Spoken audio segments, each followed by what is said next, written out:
Welcome sa another day, another gala. Birthday party ni Siga at ni Gabgab ngayon. Kaya tara, samahan niyo kami kung saan kami dadalhin ng mga paa namin. Let's go!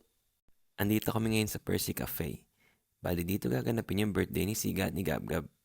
Pagdating namin dito, syempre, sineta agad namin yung lugar. Si Honey, inaayos yung mga giveaways. Tapos may nag-aayos din ng backdrop na may balloons. Eto hindi nag-aayos pero siya pinaka-excited eh. Eto itsura nung natapos na yung backdrop na may balloons. Tapos andyan na rin yung cake. Ayun o, angas di ba?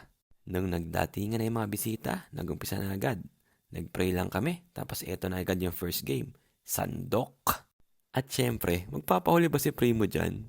Ayun o, nakapikit pa yan. Aroy, Diyos ko, yung Jelly Ace ang pinagkukuha, imbis na yung $5 at $10. Nako po! After ng sandok, kumain muna kami. Yan nga pala yung mga handa namin.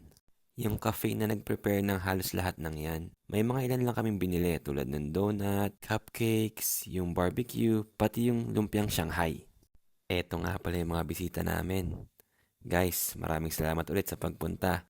Sobra namin na-appreciate kasi naglaan kayo ng oras ngayong araw para samahan kami sa birthday party ni Siga at ni Gabgab. After kumain, games ulit. Ngayon naman yung pahabaan ng happy birthday. Ayan si Primo naiinis. Nang huli, kumuha na lang siya ng sarili niyang mic. Siya na lang daw magpapagames. Ayan na, yan ay inaabangan ko. Este ng mga bata pala. Siga, mag-uumpisa na yung bubble show. Tara, doon ka sa harap para mapanood mo. Ayan si Siga at saka si Gabgab oh. Front row seat. VIP VIP talaga. Kaso, after 5 minutes, ayun, nag-iiyak si Siga. Kaya ayan, binuhat ko muna. Ayun no, ang galing na ito. Naalala ko dati, bibili ka ng gulaman, tapos ibubuga mo sa tropa mo yung mga sago. Yan yung nai-imagine ko dyan.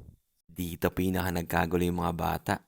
Ikaw ba naman napakadami mong bubbles na makita oh. Kanya-kanya silang putok dyan. Ano, Siga, okay ka na? Wala na yung bubble show. Oh, hindi pa pala. Siyempre, bago matapos yung party, dapat meron tayong pinyata. Or sa Pilipinas, palayok. Kaya ayan na, babasagin na ni Kuya Ethan yan. In 3, 2, 1, palo! Ayun, paagaw na, kanya-kanya na yan. Sige, damba! After ng party, diretso uwi na kami. Hanggang dito na lang guys, sa susunod ulit. Kita kits, bye-bye!